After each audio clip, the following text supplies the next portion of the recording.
throughput, delay rather than throughput. And I have to say, this is something that I've been toying with in many different guises and through many different applications for quite a few years. And so my hope today is to share with you where my thoughts are on this topic, which at first looks frankly rather facile. We know what delay is, or at least we think we know what delay is. Or maybe you know what it is. I thought I knew what it was, and now at least I know that I don't know what it is. And at least everybody knows what throughput is, sort of.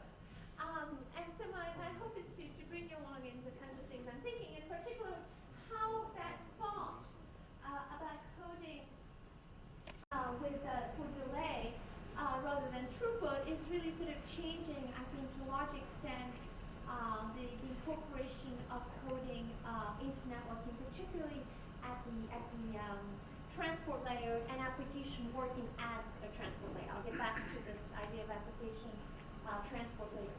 I have many wonderful collaborators, and you've heard me talk before, you know that I always say at the beginning, anything that sounds interesting was a joint effort. If I say something silly, I did it all by myself. Okay, so this idea of delay versus throughput. So very often in networking, we use a useful shorthand, which is that somehow throughput is the inverse of delay. Things are going faster, then your delay is going down and your throughput is going up. And you can start quibbling, going, well, are we looking at the expectation of 1 over the delay, or 1 over the expectation of the delay? They're not the same. Janus inequality is loose. If Janus inequality was not loose, then mutual information would always be 0, and we could prove here that there's no way to get anything from any point to any other point, and that would be the end of this conference. We would immediately go to the tea break. But I'm not just talking about these things, which might not be subtle, as I said. Again, this expectation of 1 over delay versus 1 over the expectation of delay. What I'm really going to talk about is something a little bit more, which is what is delay and for what? And I think this idea that we really need to contextualize the delay and maybe move a little bit away from the throughput is probably, again, something that everybody shares in different ways, and I'm simply just sharing with you where I'm at in this exploration. All right, so the effect of delay. So I have a flow, I have some packets, I'm going to try to code them, and I'm going to send them. I have a transmitter, I have a receiver, and I have some loss of these packets. I'm going to call epsilon the probability of loss. And then the trick here, the difficulty, suppose, is that I have a delay in the feedback. Now suppose I did not have a delay.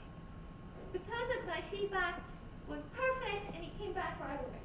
Well, what is the throughput that I can get through this link? The best I can do is 1 minus epsilon. Epsilon of the packets are just eaten by my medium, so I'm done. If I had no delay, I would just do selective repeat, and I would get to this throughput of 1 minus epsilon. Which is why people often say, I don't understand why I need to code. Why do you need to code? And the answer is, if this is what you have, you don't need to code. However, you can code. And in particular, suppose that I didn't have any feedback. That's to say my delay was infinite. Then I can sort of, crack open whatever whatever graduate book you used in information theory, or your standard coding book, say, Lynn and Costello, and pick some really nice big fat code, and without any feedback, and it can also get this throughput of 1 minus epsilon. There's some caveats. The block length has to be very, very long. You're basically relying on some sort of law of large numbers to make sure that there are enough of these, that there's enough of these erasures that you're really getting to this fraction epsilon, which is basically what we're assuming here. But you can get to the optimum throughput. So either with no coding and 0 delay feedback, or no feedback and coding. And this is sort of where things have stood, I would say, for a very, very long time. But of course, this is not really what happens. First of all, we have feedback, so there's always some delay, and sometimes you don't get feedback. And you probably don't want to wait forever for your code. You don't want to be using a code of, asymptotically infinite. So what have people done? What have people done beyond these blocks? Well, the first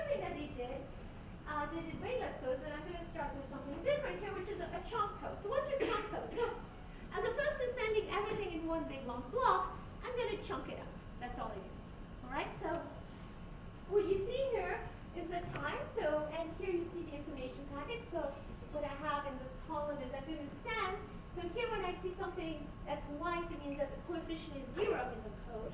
And when I say something that's colored, it means that that is participating in the packet that is sent at this particular time. So here at time 1, I have a packet which involves, in its coding, the first 4 packets. Does that make sense?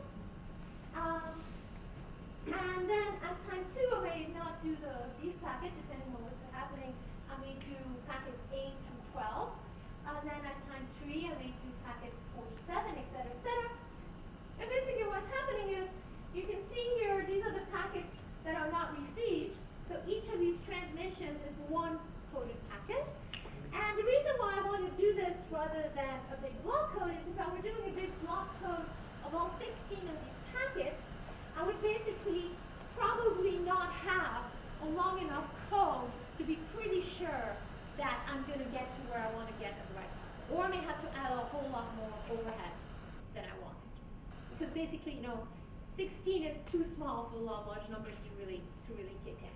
Okay? There's some recent codes where people use basically the central limit theorem relative to the law of large numbers because the central limit theorem kicks right in, but let's leave that aside.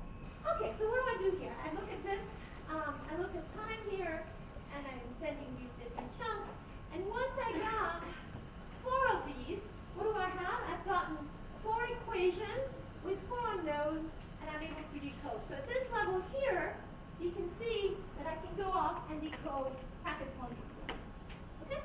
So the nice thing here about having good chunk code is that packets 1 through 4, which were the earlier packets, were available to me earlier than if I had stuck all 16 packets together, and 16 might not have been enough anyway. All right, so what else have people done? Well, people have done rateless codes, and rateless codes, think fountain codes, think your favorite rateless code. The idea there is I pull a whole bunch of packets together, and I just keep transmitting until I get a feedback that all of those packets have been received. And so, for instance, here, what's going to happen is at time 1, I'm going to send something that combines these 6 packets, and so on and so on and so on. And then I'm going to get the feedback was received. So this line here shows the feedback was received for these blue packets. And basically, there's 6 packets. Once I get 6 equations, 1, 2, 3, 4, 5, 6, when I add this one, that means that it was received. Okay. And then I go on and I go on to the next batch. So at this point, the question is, can I do any better? Okay, I mean, if you think of these rateless codes, even these are sort of on the relatively new side. I mean, block codes have been around forever, since basically the 50s. Rateless codes have sort of been around and, developed more in the 90s with things like fountain codes and transform codes and so on. But it turns out that I can do more. And what I'm going to talk about for most of the conversation today is actually randomly network coding, which, as Ashitosh mentioned, is one of my main areas of research and tech transfer. And in this case, what I'm doing is I'm taking packets, and all I'm doing is I'm combining the packets. I'm taking the fact that each of these packets I can represent as bits, I can represent as bytes, I can represent as a vector in whatever finite field seems to be convenient. And I'm going to combine them, that is to say, I'm going to just create new packets which are ponderated mixtures of the original packets where the coefficients are chosen uniformly at random over a large enough field size. And large enough, for all intents and purposes, is f sub 2 to the 8. 8 bits is as big as you need. Except for a few applications that I can talk about later if you want. Okay. So the idea here is I'm making these packets more versatile. And what does this do to me? Well, why is RLNC different from what we saw before? So first of all, let me say that you could use it as a chunk code. You could use it, of course, as a block code. I didn't even show the block code because it's sort of the most trivial. That's the code that we learned in school. We could use it as a rateless code, but we can use it in a different way. So we can use it as a streaming code, by the way.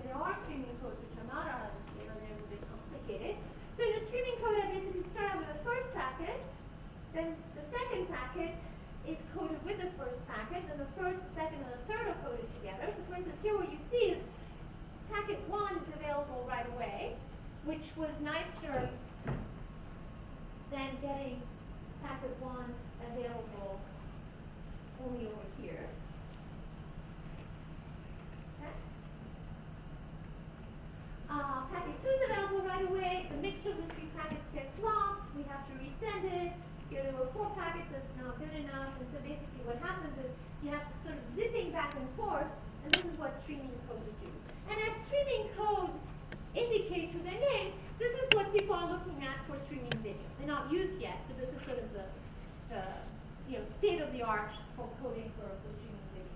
Now, what I'm going to do with my random code is I'm going to use the fact that because it's a random combination, it could be a random combination of 1 packet, 2 packets, an arbitrary number of packets, but there is no structure. Right? I mean, it's random, there's no structure. So I can combine packets however I want, and I simply just keep accumulating degrees of freedom. I keep accumulating equations, and when I get to solve the equation, I'm done, however far I was able to. So here's a single packet, I got it. Second packet, I got it. The third packet didn't get true. I send a combination of all 3 packets that didn't get true. I send now the 4th packet, so only packets 1 through 2 have been received in order. The 4th packet's been received, but it's not been received in order.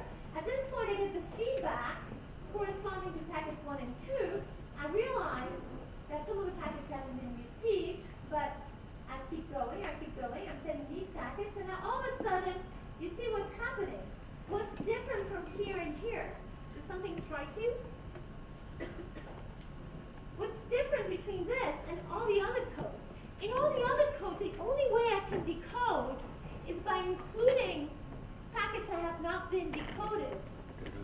Here, I can unzip it backwards so that the thing that may allow me to decode a packet way back here, say packet 3, may actually have slid down. Because see, all that I care here is that packet 3 was included again at some later date. So because of this sliding down, I don't need to sort of keep going backward the way the way a streaming window does. I don't need to keep the history.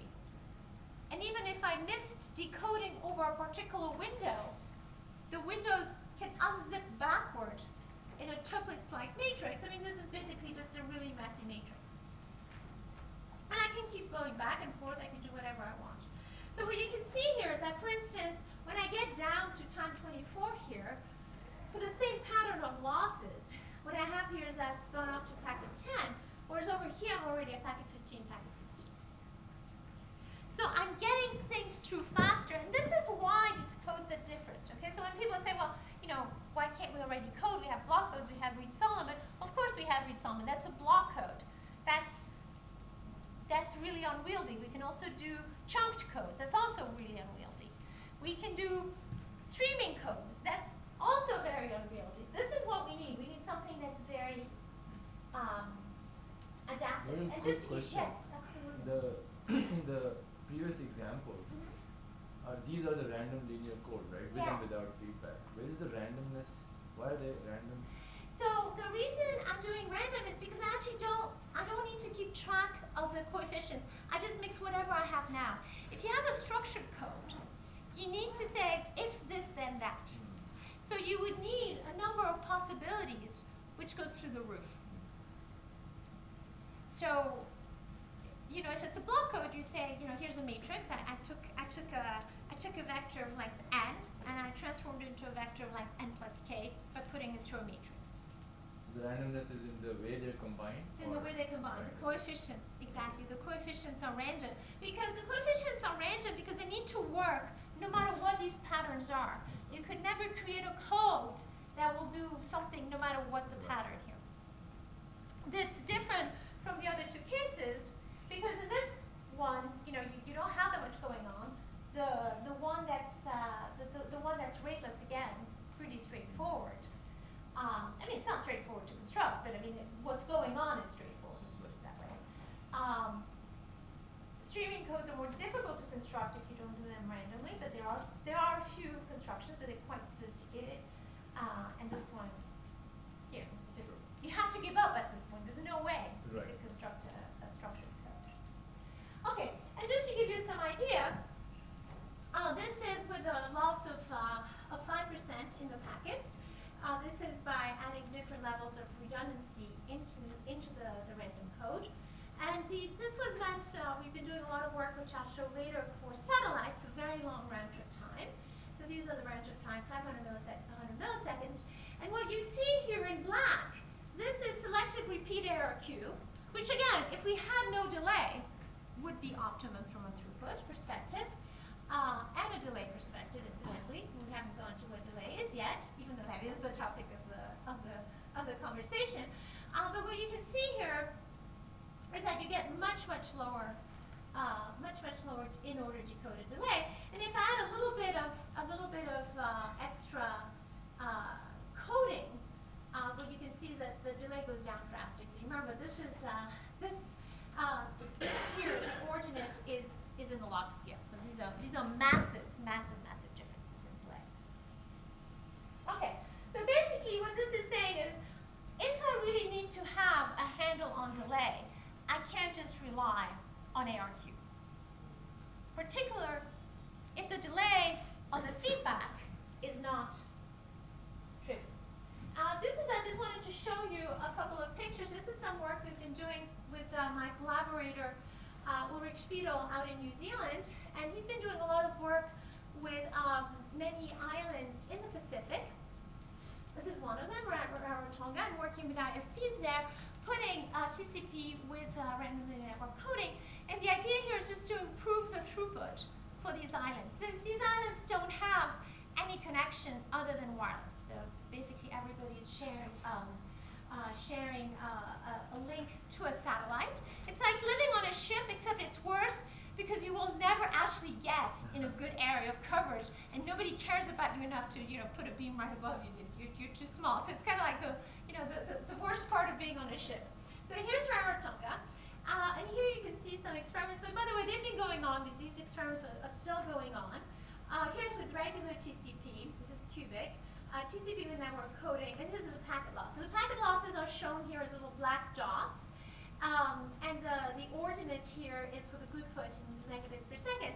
And you can see that the network coding gives you much higher. And, there's a big difference between having 2 megabits per second and having 6 megabits per second. Right? I mean, that really is making a huge difference in your service.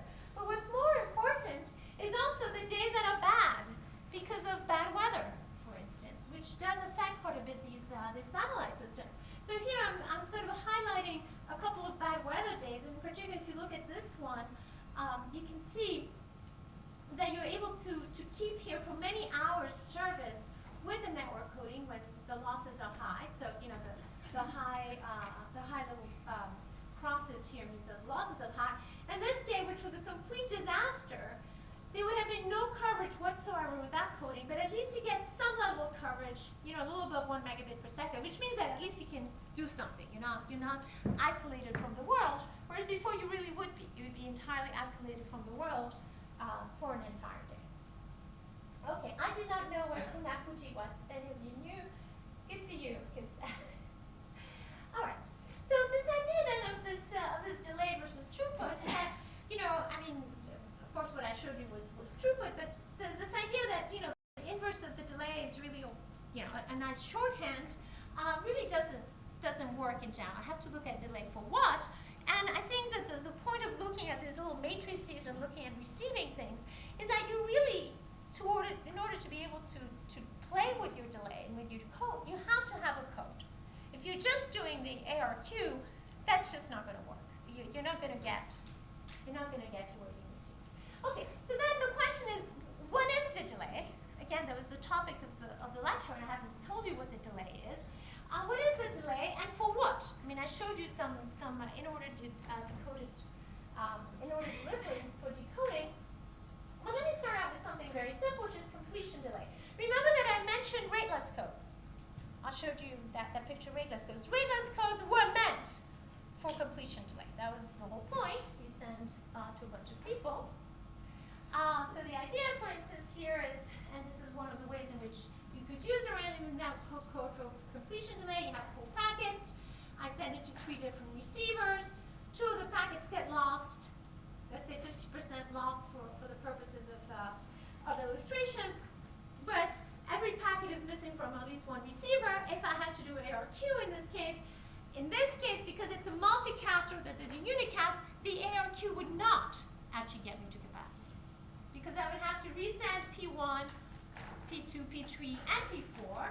Whereas here, all I need to send is 2 random combinations of all 4 packets, and that suffices 4 linear combinations at each of the receivers, and therefore every one of the receivers is able to decode after 6 time slots versus having to wait 8 time slots. Okay. All right. So let me look then at these file downloads and say, all right, what does it give me to have a code? I mean, we saw what it gives in terms of the little example that I just showed you. You can say, well, what I did is I got a better throughput. I mean, I got 4 packets in 6 slots versus 8 slots. So is there a delay there, or is it just a throughput? And the idea being that actually, if I'm going to transmit something, particularly if you look a little bit more at, say, the economics of transmitting, the reason why I can't take forever is that maybe people are not willing to pay me no matter how bad the service is. I mean, this has always been one of the things that's been very tricky when people look at things like scaling results. I mean, in the scaling result, the idea is that, you know, the network grows, everybody gets less and less and less, and yet somehow people are still willing to pay you for, you know, in theory, 0.0001 bits per second. Maybe they are, maybe they're not. So what we're going to look at here is, you know, borrowing a little bit from very, very, very simple models from network economics. We're going to look at elastic and inelastic traffic. And by elastic means I don't have a delay constraint. And inelastic traffic is when I'm going to look at it more, which is each user has a delay constraint associated with it. Each user means every file. And you only take in the file if, at least on average, you can guarantee that. Right? That just to say you don't take in people you can't service. Now, it might not work out because, you know, it's a network, and, you know, let's assume Bernoulli losses here. So I'm going to have k receivers with acknowledgements. Perfect acknowledgements, by the way, immediate acknowledgements. There's no delay here in the feedback at this point. And packets in the file. And either it can be delivered, at least on average, within the constraints, or it cannot. And I'm going to look at 2 approaches. One, which is RLNC, which from a throughput perspective is optimal coding strategy for both of these. And the other one is round robin. And what I'm going to tell you is this is what's happening in these 2 things. So the elastic traffic, it means that I'm willing to put up with more and more delay. And the delay is going to go up as I have more users, etc. And in that case, a relative gain of using RLNC as opposed to a round robin approach of just retransmitting whatever's missing to the different users, which would be like, in the example that I gave you, I would have retransmitted P1, retransmitted P2, et cetera, until everybody got everything. Basically what happens is that the relative gain goes up as the number of users. So there's not a scaling gain actually in the size of the file, but there is a scaling gain in the number of users as long as the file is large. The gains therefore can be made arbitrarily large depending on how many receivers I have. The inelastic traffic is a little bit more interesting. So remember, I have a delay constraint, let me call it theta, and again, taking a very simple model borrowed out of the network economics, I'm going to allow that theta to be uniformly distributed, independent from one file to the other, what we're calling users, between 0 and some Dmax.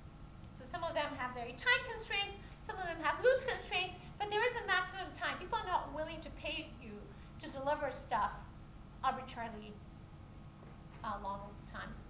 Yes? For something important is Yeah. the receivers do not know the random linear coefficients, right? Oh, the random linear coefficients are always go with the transmission. I'll show you later an example if you. But the random linear coefficients, just like are just appended to the packet. Okay. How about the errors in the packet? What happens if there is an error in the packet? Yeah. So I'll talk about errors in the packet. So that's a very good question. I want you to keep that question until the very end. So right now I'm having packets either received or not received. If it was received an error, right now I'm erasing it. One last question. Yes. You will talk about it. So when you talk about users, do you code across users? In this case, it's in this case what I have is I'm transmitting a single file to several users. When we're calling a user as a file. Okay, so files users. Okay? Does that make sense? Is everything clear? All right. So basically the coefficients are just included in the packet. The overhead is very, very small.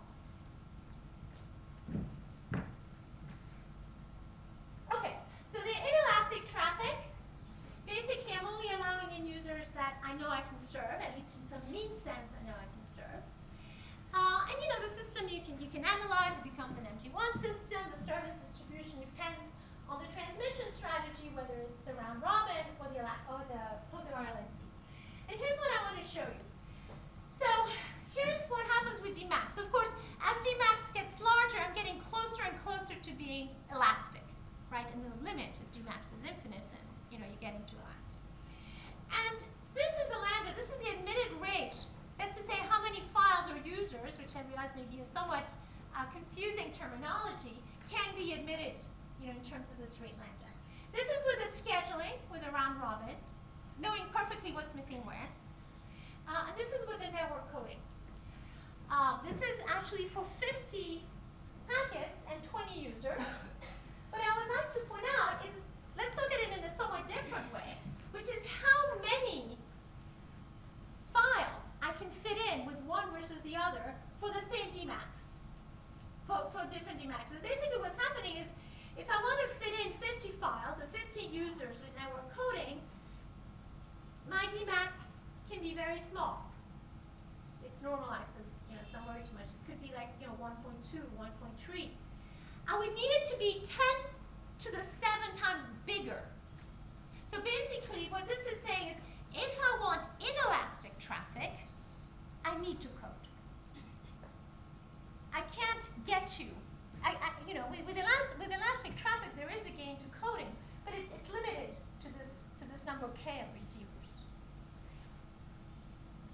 If I want inelastic traffic, I have to code, because here you can see that one is bigger than the other, but here you can see if I fix a number of users, and I really do fix a number of users, then I basically have to have an infinite delay.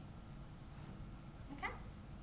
So basically, what we have is that if I don't want to code, if I restrict myself to scheduling, no matter how clever my scheduling, no matter how reliable my feedback is, no matter how undelayed my feedback is, I might be able to get decent throughput, although it's not going to be optimum, but I basically always have to do elastic traffic. Are there any results Yes. from you where you actually have a lower bound or upper bound of this gain?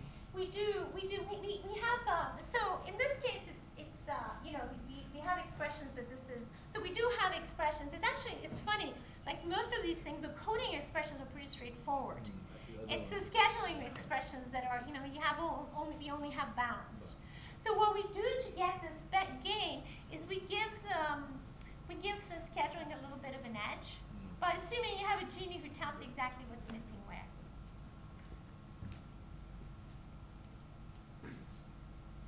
All right. Okay, so if I look then for this completion delay, pretty much I need to code again if my delay is a question of inelastic delay. Now, at the beginning, when I showed you those matrices to explain how these different types of coding vary from each other, I was talking about in-order delivery delay. That's to say, I didn't actually say that I got a packet until I decoded it, and all the previous packets before it were also decoded. Okay, so remember I got packet 4 at one point, but I hadn't received packet 3. I didn't count packet 4. Okay. So if I look at in-order delivery delay, then this idea that I'm not just using a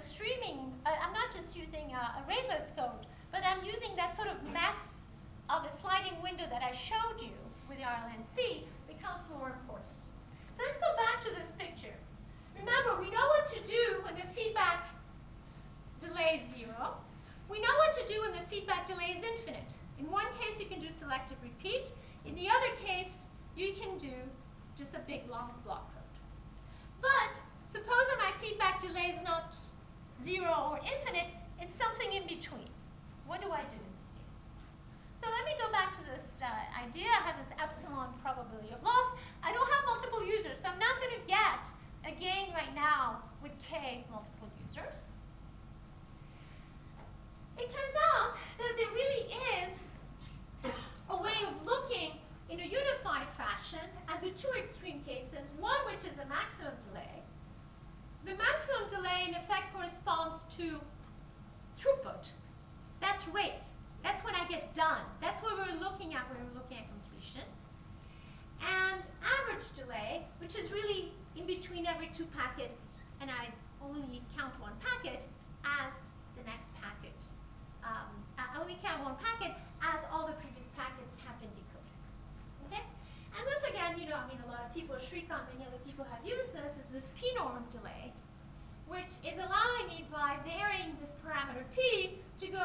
between the average to the maximum. Right? So what this is giving me, in effect, is it's giving me a trade-off between throughput and delay. Now recall, in the special case with capital D, the feedback delay was 0. There was no trade-off. I could hit both. I could get the minimum in order delivery delay, and I could get the maximum throughput at the same time. Okay. But now I'm going to have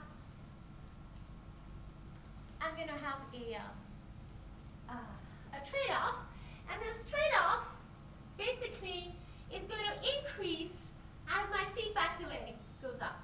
So the minimum feedback delay I can get is not really 0, it's 1, because I can't have immediate feedback. But let's say at 1, there is basically no trade-off, right, between delay and throughput. This is almost like an orthogonal line.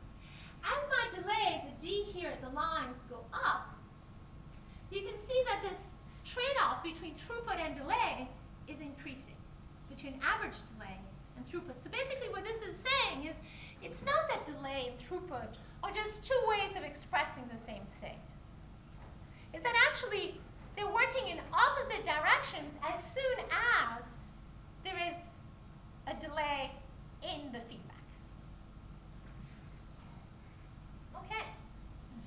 So what other things do I worry about when I talk about delay? So, if I think of, in practical terms, when people talk about, say, delay in streaming, remember I looked at streaming codes. Why do people look at streaming codes? Well, one of the things that, of course, we're worried about with video is that we may have interruptions. So quality of experience where we have an interruption in our watching the video. So any sort of progressive download. So how can I actually talk about that kind of delay in this case? Well, of course, one extreme is I download the entire video, and then I'm back to the case of just completion delay. Once I complete the video, download, of course I can watch it, and of course I'll never have any delays. The other extreme is I don't buffer at all, and if I don't buffer at all, then I'm back to the in-order delivery delay. When I get the packet, I basically show the piece of video corresponding to that, and I keep moving. But of course, that's not what happens. We're somewhere, again, in between. We don't download the entire video, generally. I was going to watch it truly offline. And we don't fail to buffer entirely. I mean, that's when we get into trouble. So if I'm going to look at avoiding interruption, then you go back to the kind of RLNC souped up TCP that I showed you over the satellite. So these are testbed measurements. These were done by Michael. These were done in collaboration with Leith, who was at Maynooth and is now at Trinity College in Ireland. And let's just spend a little bit of time because these sort of tell you a lot right away. So this is a 60-second video, right? And this is looking at downloading it fully, and these two here are looking at a progressive download. Okay, so let's look at these first two panels. So the ordinate is in log scale, and the abscissa is also in log scale. So this is the loss probability. So these are pretty high losses. This is 10% loss. And the line here is the standard TCP theory, what it tells you that the efficiency, where the efficiency is the percentage of the optimum throughput that I can get. Remember that optimum throughput, if I have 10% losses, the optimum throughput is 90%. That's the best I could do. I could get a 0.9 efficiency. So 10 to the 0 here means I have 100% efficiency. So you can see here that at 10% losses, I should have an efficiency which is basically around 8%. And that's in effect what the theory tells me. That's what I see with standard TCP. That's what I see with cubic, incidentally, even though it has selective ARQ. But we've seen already how selective ARQ is not going to work. I mean, it works, but a little bit. It doesn't really give me one. It's not really going to allow me good, a superb throughput or delay. And up here are all the coded TCP numbers. So what we did is we took this part here, we blew it up down here, because it's all, because of the log scale, it's all smushed together. And this is the theory. This is, again, the best that you can get. So you basically get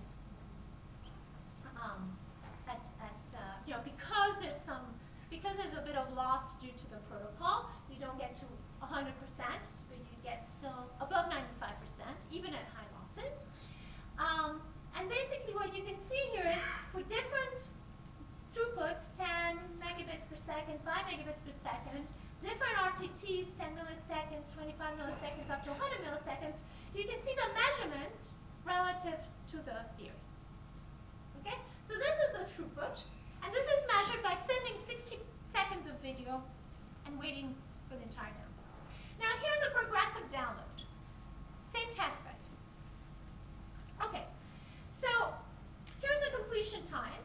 So you can see, basically, with standard TCP, after I start having losses, now in this case, it's a little different from here. My abscissa is now no longer the log scale, it's linear scale.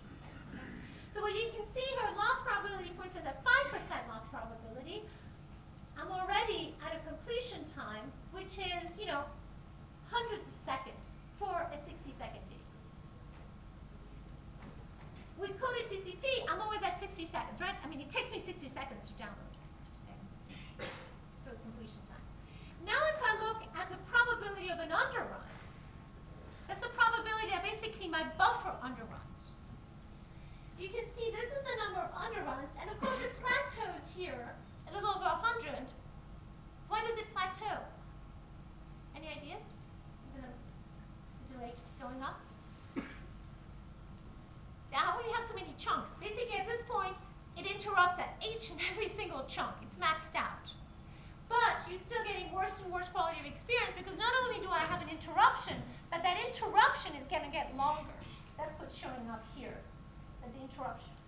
That's what's showing up here, that the interruption is longer. Even though I basically maxed out, I get an interruption at every single chunk. So I watch a chunk, interruption. Watch a chunk, interruption. All right. So clearly this quality of experience, yes? Is the top curve in essentially the duration, could also be proxy for duration of interruption? That's right. So basically what happens here is I'm asking for a 60-second video, how long does it take me until I've completed watching it? So this is the completion not of the download, but of the watching of the video. So it takes me always at least 60 seconds to watch a 60-second video. Here it could have been downloaded much faster, but you know the person's not going to finish. You know, you don't notice if, you know, the user's not going to notice whether it was downloaded fast or not because he just never saw an interruption. Right? This is how long it would take the user, you know, supposing that the user did have enough infinite patience to wait, you know, I don't know, over an hour to watch a 60-second video. Okay. I mean, basically, for anything like entertainment, you know, the hose right around here. No, nobody's going to take more than double the time to watch it. Okay. Just a little bit of something, because I'll get back to this in terms of, you know, looking forward. Notice that one of the things that's interesting is, you know, we have this effect with TCP, but it's interesting that this effect gets sort of amplified by the fact that video is using HTTP. So there is a benefit that's coming from the from coding at the TCP, and I don't quite understand actually this. These are measurements, so certainly if anybody has any good ideas as to how to quantify this, talk to me. I'd love to hear it, and we certainly observe it. Okay, so let's go back a little bit to the theory. So as you can see, I like to sort of go back and forth between the practice, the measurements, and the theory, and try to understand, you know, how these things are jiving. So these ideas, you know, the user is initially buffering a fraction of the file, then starts the playback. Okay. So what are the metrics? The metrics are going to be the buffering, basically initial time for buffering, and then the probability of interruption in immediate playback. And if I have a single access cost, and I'll show you in a second what I mean by access cost, then what I have is I'm going to have a probability of interruption where if the losses are ID, is going to go down exponentially with some function of the rate that you give me and some function of this D, where this D is basically my upfront buffering delay. Okay? We talked about coding. This is exactly what you see when you're doing block codes. So, you know, going back to your information theory class, this is exactly like a probability of error exponent. You see these things all the time. I mean, these are basically like these large deviation results, right? It's like the thing goes down exponentially with some cost, where the cost is, you know, your block code or your buffering. Okay. Now, the other thing that's interesting with the coding that we can do, and this is a type of thing which is becoming particularly interesting in things like 5G, is I can have heterogeneous access. Okay? So the types of techniques that we've used here are techniques that really come in effect from operations research. So why do people use this in operations research? So suppose that you're running a business and you're basically trying to figure out what your carrying costs should be of inventory. That's what your buffer is. So you could order your inventory for the entire year and you would never run out of inventory. Or you could always order it that same morning and basically have to pay for FedEx, day to day to day. So what do businesses do? They do a trade-off. They order enough inventory that most of the time they don't underrun, but not so much that they never underrun, because that means that otherwise, they paid too much in this D, the initial waiting time, they had too much inventory. So every so often they get the FedEx package, because they're going to have variations. So it's basically really the same sort of inventory management techniques that we use here, and it's the coding that allows us to use that. So what's the equivalent of a FedEx packet here? Pardon? So the equivalent of, I did not pay Ashutosh to ask this question. So what is the equivalent of a FedEx package? Yes. So the equivalent of a FedEx package is I have to pay for it. Right? Let's say the other one was free, or I had already to pay for it. It was a minimum. I couldn't get around from using, say, the post office. So the Wi-Fi is my cheap, let's say, free service, and my LTE is paid service. So as opposed to just switching between the two according to which one is better and having all kinds of pain, particularly because the feedback loops. I mean, we were talking about delay. By the way, I had these high delays because I was looking at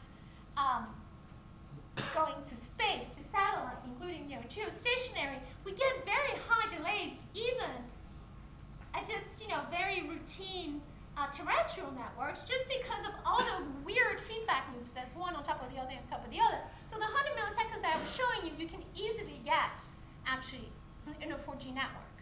And we'll see what happens with 5G, okay, but definitely in a 4G network. Okay, so the idea here is, suppose that what I was doing was I was not coding, I was dividing, and suppose that I say my LTE and my Wi-Fi have maybe the same throughput. I'm going to send the odd ones here, the even ones here. So I get P1, P2, P3, P4, P5, and then I have my two network interface cards, and I'm sort of reassembling the stream between the odd ones and the even ones. Okay, now what happens if my Wi-Fi flakes out? So I get P1 from the LTE, P2 from the Wi-Fi, P3 from the LTE, P4 from the Wi-Fi, and then I get P5, P7, P9, P111, and I haven't gone anywhere else for my Wi-Fi, so I have to stop, I have to ask again for those packets. By that time my customer's left because the video's gone. That's no good. So what I'm going to do is, so by the way, in that case, I did not get the best of the two. I didn't get the sum of the two rates, even though I had to pay for both of them. I didn't get the average of the two rates. I got the worst of the two. So that's not a good way of doing it. If instead I code, and this plus here doesn't really mean a plus. It stands for a summation of these random combinations that we talked about before, which I didn't go into detail, and which are included into the packet header. If instead I do that, then what I see is actually that if my Wi-Fi flakes out, I'm getting coded versions which are still okay. Remember that I could deal with just any old bloody mess in that big matrix? I don't care how they came. So the packets are coming, they're coded. I don't know where they came from. I don't know how they got coded, and I don't care. Okay? That's the whole point of the randomness. All right. Do you mind if I break the percent? Could you go back to that previous Of one? course. Sorry. Yeah. I apologize for breaking into your talk. But I mean, when we applied fountain codes for LTE broadcast, right, your D equals infinity, LTE equals infinity. One of the things about things like rapid codes, we could separate out source from repair flows in the stream, and we could actually send a repair-only flow over the LTE broadcast, and then the receiver, the client in this case, could selectively get source byte ranges over broadband, in this case Wi-Fi, according, as necessary. So that allowed us to save on throughput on the limited broadcast medium. So the reason that's no good, is It's because of the working. delay. It's It's because of the delay. This gets back to the same issue. It's because of the delay. So if I had zero delay in the feedback, if I had There's zero no delay. feedback because it's broadcast, right? There's only Yeah. feedback in the context Right. of TCP actually. So basically, if you want to split it a little bit differently, so let me tell you two things. So I have these two things going on at the same time. Okay, these two strings, basically these two streams. One the IP flow 1, one the IP flow 2. I'm actually encoding twice and decoding once, and this is why. This gets back to this issue of the delay over the two different links. One of the things about a random code is that it's composable. So I encode across the two streams using a random code. And then within each stream, I'm going to encode over these two, and these each are going to use a coded TCP with different levels of redundancy according to the losses that they see on these two. I can understand that, but what I'm talking about when I say LTE broadcast is not TCP. Yeah. So in this case, let me hold on for a second. In this case, I'm not doing a broadcast. Okay. This is a point to point. Yeah, I understand, but I guess I'm saying if I were to bring in. So let's If I talk were to about bring bringing in- the broadcast later, because I brought up the Okay. broadcast. Right now, I'm not doing a broadcast. Okay. Okay. I have a single transmitter, a single client. But the reason why I can't send just repair packets when I'm being asked to is because I've coded across the two string. So basically, what happens is I code across the two. I haven't gone into the details, but I can talk about it more. I code across the two streams, and then I code within each stream. And the reason I had coded within each stream is because each of the two streams has losses. Each of these two links has different delays, massively different delays. And we've done, I can show you later some of the numbers, although I didn't put them in this presentation, and different losses. So I need to be able to code twice. I need to have a composable code, which I can't do with a founded or any structured code. Okay. So in this case, I'm not doing a broadcast. I'm doing a point-to-point. We can talk later about the broadcast. Yeah, so we hold can on. take this offline. Yeah. But in this case, it's not a broadcast. Does that make sense? Yeah. Does that answer your question? Okay. Okay, very good. All right. So let's talk about this heterogeneous access. So let's go back about the question: what's the expensive one? So the expensive one is the costly server, say the LTE. And so because I have this coding, which again is not a broadcast, coding, I'm doing basically this, It's TCP over both lines. Yeah. it's TCP in effect, although in here I'm abstracting it out. So what I have is I need a control policy, again, just like people do in operations research. I mean, in fact, what happens is you get Hamilton-Jacobi-Bellman system, where you're looking for a control policy to minimize usage cost while meeting your QoU requirements. So your usage cost is your carrying cost. It's your delay of buffering. Because I know that if I buffered the whole thing, I'd be done. Okay. So I need this policy which is going to make sure that my probability of interruption is less than some number. Let's call it epsilon. This is my policy. And basically the cost of this policy pi is going to be how often do I close that switch, how often do I call on my costly server, where my costly server is, say, the LTE or whatever. Okay, so I can have online policies, I can have offline policies. So an online policy would be, I notice that my buffer is down, I basically close that switch. My offline policy is, I don't look at my buffer. It would be some weird policy where basically I'm running a shop and I never look at my inventory. Okay? And this is what you can see that you can do. So kind of bit that Indian flag look. The zero cost, finite cost, and infeasible. And here's my cutoff. Okay, so the zero cost means that basically I need to I never call onto the expensive cost. The infeasible means that even if I always called onto the expensive, the costly server, I still couldn't get to that probability of interruption.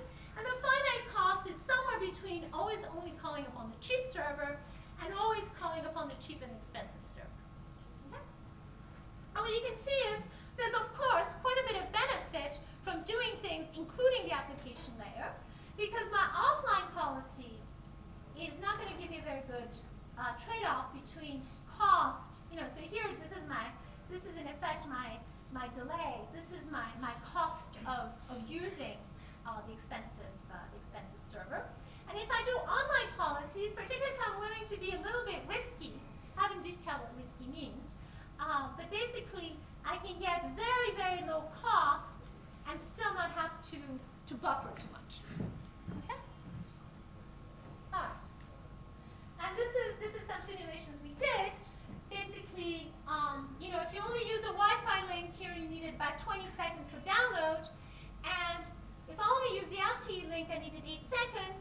And with a very simple but really naive approximation of the math I just showed you, and when I talk naive, it's embarrassingly naive, we needed 9 seconds, and we only used it for just a few packets, very few packets. This gets back to the question too here. He was at the application layer. Okay. Okay. So my last thing I want to say in the last few minutes is something that I get asked all the time, which is, well, you're dealing with these losses. Why aren't you just coding entirely at the physical layer?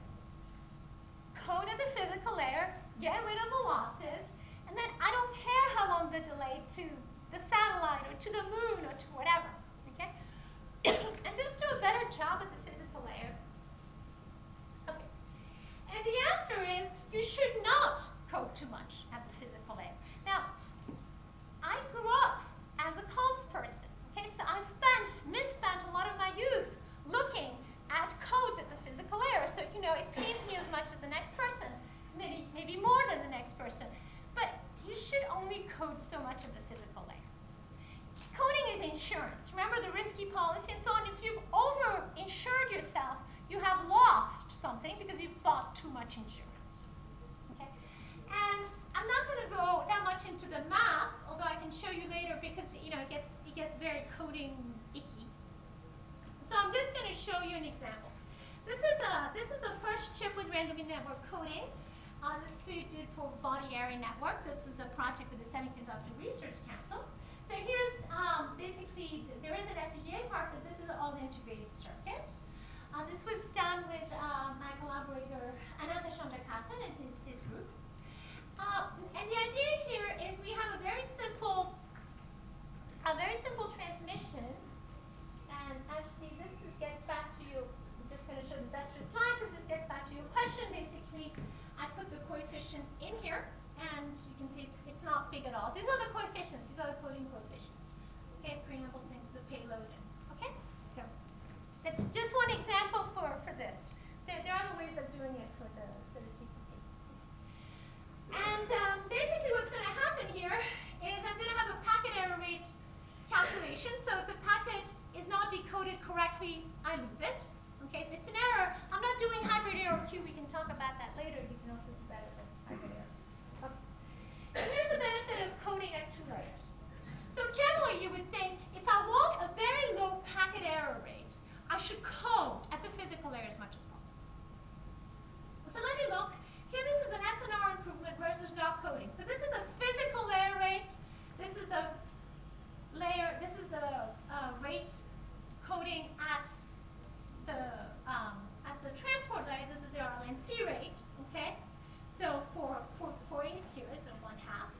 And basically, this is what I want to show you. So this is the benefit. This is in terms of RSSI. So this is measured. Okay. So if I code at rate 1/2 only at the transport layer, I get a benefit if I have a very tight packet error rate requirement of 1% of 3.4 dB. I only get a 1.5 dB improvement in RSSI if I have a looser constraint of 10%.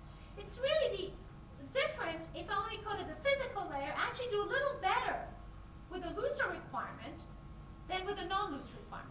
But get this, suppose that I code out both layers. So it's again, I'm not, there is a benefit to coding twice, and this gets back actually to what we were doing in that layer. We were coding twice, even though both of them were at the transport level. If I code twice, the benefit that I get is 3.5 dB, and look at this. If I sum up the benefit of coding at the physical layer and coding at the transport layer, 1.5 dB plus 2.5 dB, if you're an engineer, is 3.5. 3.4 dB plus 2.2 dB, even if you're not an engineer, is 5.6. So you're getting the cumulative gain. Okay? Again, we don't understand all of that. But the last thing I want to basically leave you with is throughput. Throughput is just a special case of delay. So we should really think of coding not for throughput. I think we should think of coding for delay. This is at least in my wanderings what I've decided is the important thing, or I found to be the important thing.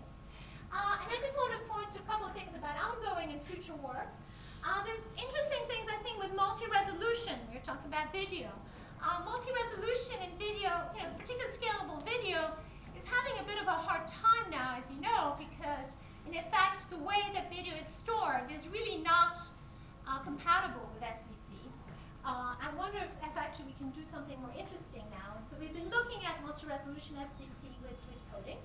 And finally, going back to something I mentioned briefly when we saw that graph, is I'd really like to see whether we can code directly at the HTTP level. Because HTTP, even though it is in the application level layer, it's really a transport level system at this point. And so I think that trying to go further up, not just at the traditional transport level, but above the traditional transport